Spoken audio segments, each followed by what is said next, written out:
कुछ चीजें मैं आपको बताता हूँ जो आपको ध्यान रखनी है कि क्या नहीं करना है ना। पहली चीज तो कि जितना पढ़ाया जाएगा यहाँ पे उतना ही पढ़ना है।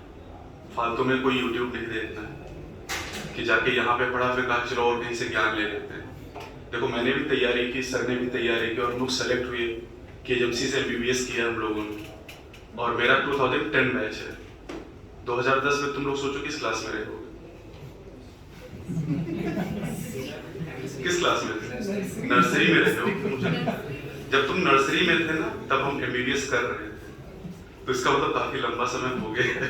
ठीक है, वही आएगा। आपको कोई एक्सपेरिमेंट नहीं करना है। एक्सपेरिमेंट हम लोगों ने कर लिया। हम लोगों ने तैयारी के समय अपने सारे एक्सपेरिमेंट कर लिए जो तुम लोग करना चाहते हो। जैसे सर ने बताया कि बुआ की शादी में जाके है ना तेल मसाला नहीं ढूंढना है, तो ये सब एक्सपेरिमेंट हम लोगों ने कर रखे हैं। तो आपको टाइम नहीं खराब करना है। आपके पास पूरा 1 साल का टाइम है, 365 दिन। अब इस ड्यूरेशन में आपको केवल उतना ही करना है जितना पढ़ाया जाएगा। आज के समय में दिक्कत एक सबसे बड़ी ये है कि जो कंटेंट हो बहुत ज्यादा, हम लोग के समय में दिक्कत थी कंटेंट कम था, मिलता नहीं था। यूट्यूब जैसे कोई चीज थी नहीं उस समय, तो डिस्ट्रैक्शन कम था। फेसबुक, व्हाट्सएप ये सब उतनी चीजें नहीं हुआ करती थी। 2010 की बात है। आज के समय में डिस्ट्रैक्शन बहुत ज्यादा। सबसे बड़ा तो मोबाइल ही आप चलाना शुरू करें, 1-2 घंटे कैसे निकल जाता पता ही नहीं चलता। पढ़ना शुरू करो तो 10-10 मिनट के बाद देखना पड़ता है कि अरे 10 ही मिनट हुआ अभी। है ना। और फोन चलाते समय 2-2 घंटे निकल जाते पता ही नहीं चलता है। तो आपको ये ध्यान रखना है कि बायो जैसे हम लोग पढ़ाएंगे यहाँ पर या केमिस्ट्री या फिर जो भी हम पढ़ाएंगे केवल उतना ही पढ़ना है। कहीं से उसको क्रॉस मैच नहीं करना, कहीं और जाके नहीं पढ़ना है यूट्यूब पे, क्योंकि कंटेंट बहुत है। सेल मैं पढ़ाऊंगा आपको, सेल आप सर्च करोगे यूट्यूब पर 1 लाख वीडियो आपको मिल जाएगी और फिर उसमें आप PhD कर लोगे। लेकिन केवल सेल ही पढ़ोगे केवल, फिर जेनेटिक्स, इवोल्यूशन और ये सब तो नहीं हो पाएगा आपसे। तो कंटेंट जितना हम लिमिटेड पढ़ रहे हैं, क्योंकि बहुत ज्यादा पढ़ लेंगे तो रिवाइज नहीं कर पाएंगे, कम पढ़ेंगे तो रिवीजन आसानी से कर पाएंगे। तो ये पूरा विश्वास करके पढ़िएगा कि जो हम बता रहे हैं बस उतना ही पढ़ना है। कोई डाउट होता है कभी, कुछ मन करे अगर कोई एक्सपेरिमेंट करने का कि सर हम ये एक नया एक्सपेरिमेंट करना चाह रहे हैं, नई थ्योरी देना चाह रहे हैं, तो एक बार पूछ लेना हम लोगों से मिलकर कि सर ये काम करना चाह रहे हैं, करें या ना करें। साथ ही क्वेश्चन की प्रैक्टिस का रोल बहुत इंपॉर्टेंट। केवल पढ़ने से सिलेक्शन कभी नहीं होगा। आप बायो कितना भी रट्टा मार लो, नहीं सिलेक्शन होगा। आपको क्वेश्चन की प्रैक्टिस करनी है। क्वेश्चन की प्रैक्टिस का रूल मैंने बनाया 20, 30, 50, 20, 30, 50।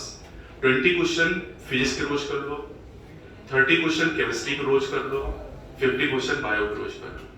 अगर अभी से आप इसको करना शुरू कर दो, सोचो 100 क्वेश्चन रोज आप कर लोगे और 365 डेज में कितने हो गए? हाँ, ये देखो मैं देखो 3 लाख कैसे? 36,500 है, 36,500। तो अगर इतना क्वेश्चन आप कर लेंगे ना तो सिलेक्शन तो ऐसे ही हो जाएगा। लेकिन बात ये ना कि शुरुआत में तो इतना ज्यादा हमारे अंदर एनर्जी रहती है 1-2 महीने तक कि हम खूब अच्छे से पढ़ाई करते हैं। लेकिन सर ने बताया ना कि बाद में वो धीरे धीरे हो। और एक हमें ये भी तो चाहिए होता कि किसको हम ब्लेम करें। सिलेक्शन नहीं होगा तो किसको हम ब्लेम करेंगे?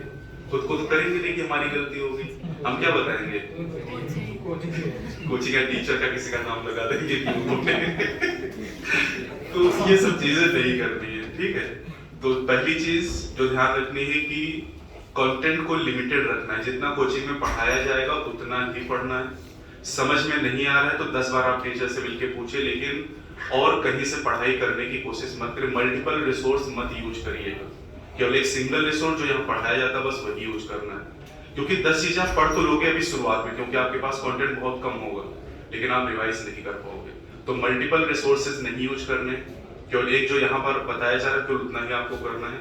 दूसरी बात, कुछ भी अगर आप नया करना चाहते हो तो एक बार टीचर से अपने सब्जेक्ट के, जैसे केमिस्ट्री में कुछ करना चाहते हो सर लोग उससे मिल लेना, बायो में कुछ करना चाहते हो तो मुझसे मिल लेना, ठीक है। सर हम ये काम करना चाह रहे हैं, करें या ना करें। तीसरा, क्वेश्चन की प्रैक्टिस आप में करते रहना। सर ने पहले बताया कि अगर कोई डाउट होगा तो जरूर मिल लेना है। पैसा दे रहे हो, ठीक है, तो तुम्हारा अधिकार है डाउट पूछना। कोई डाउट के लिए कभी डांटेगा नहीं आपको, मारेगा नहीं आपको। 12 साल से मैं पढ़ा रहा हूँ, किसी बच्चे को मैंने मारा नहीं, ठीक है। तो एकदम आराम से निश्चिंत होकर, मतलब ये सोचना कि अपने घर में हो आप, ठीक है। आप जो आपको पढ़ा रहे हैं आपके छोटे भाई बहन तो एकदम घर की तरह ही पढ़ना है यार, है ना। तो कभी भी कोई डाउट हो, क्लास में डाउट हो, क्लास में आप खड़े होकर सर ये बात नहीं समझ में, पूछ लो। क्लास में आप नहीं पूछ सकते हो कि सब लोग क्या कहेंगे, तो क्लास के बाद में आप उन डाउट को क्लियर करो, लेकिन डाउट लेके मत जाना है। कोई भी डाउट हो तुरंत क्लियर करो। बहुत सारी चीजें ऐसे आपके दिमाग में आएंगी जो जरूरत नहीं है जिनकी, ये आप पूछोगे तो हम क्या कहेंगे कि बेटा इसकी जरूरत नहीं, इसको आप छोड़ दो, क्योंकि आपका दिमाग फिर खुराफात नहीं करता ना कि चलो ऐसा हो जाए तो क्या होगा, ऐसा हो जाए तो क्या होगा। तो बहुत सारे ऐसे क्वेश्चन हैं जिनका जवाब नहीं होता है ना, या जरूरत नहीं आपके लेवल पे, तो उनको हम यही कहेंगे बेटा इसकी जरूरत आपको नहीं है। जहां पर एक्सप्लेन करने की जरूरत है वहां पर हम करेंगे ये बात। और अब तो असर्शन रीजन क्वेश्चन आ रहे हैं, तो वहां पर तो हमें ये सवाल भी पता होना चाहिए, क्योंकि असर्शन का जो रीजन है उस रीजन को एक्सप्लेन करने के लिए पता होना चाहिए कि ऐसा क्यों हो रहा है। और फिजिक्स में, केमिस्ट्री में, बायो में, तीनों में इस तरह के क्वेश्चन आपसे पूछे जा रहे हैं। तो क्या क्या मैंने बताया, पहली चीज मल्टीपल रिसोर्सेज यूज नहीं करना है, पहले एक काम केवल करना है, जो यहाँ पढ़ाया जा रहा है उतना ही करना है। दूसरी बात, क्वेश्चन की प्रैक्टिस बहुत जरूरी। कौन सा रूल बताया, 20, 30, 50, एक कॉपी बना लेना, ठीक है। और उस कॉपी को बनाने का उसमें रोज डेट डाल के और क्वेश्चन की प्रैक्टिस करना, और किसी भी टीचर से साइन करवा लेना, या अपने घर में किसी से आप साइन करवा लो, तो एक कंटिन्यूटी बनी रहेगी, क्योंकि खुद से आप वो नहीं कर पाओगे। टीचर को रोज दिखाओगे वो साइन कर देगा कि हाँ इतने क्वेश्चन आपने सॉल्व किए, उन क्वेश्चन में जिनमें डाउट हो रहा है उनको आप टीचर से पूछिए। तो बस ये दो चीजें अगर कर लोगे तो सिलेक्शन निश्चित रूप से हो जाएगा। और 365 दिन है, अभी मैंने देखा कि लास्ट में जब 1 महीने बचता ना, तो बच्चा इतना एफिशिएंसी से पढ़ाई करता। आप में से कई लोगों ने किया हो कि आखिरी के 1 महीने कितने डेडिकेशन से काम करते हो, और 1 महीने पढ़ के 300-450 नंबर तक आ जाते हैं। तो बस साल भर पढ़ोगे मेहनत करके, जिस तरीके से आखिरी के टाइम में पढ़ते हो, मतलब ये सोच के पढ़ो ना कि कल नीट का एग्जाम है, और क्या कल नीट का एग्जाम होता तो उसी लेवल पे आप पढ़ाई करते जैसे आप नॉर्मली करते हो, नहीं करते हो। तो आपको ये मान के चलना कि कल नीट का एग्जाम होने वाला, उस एनर्जी से आपको पढ़ाई करनी है। क्लियर? बाकी सर भी कुछ बताएंगे आपको।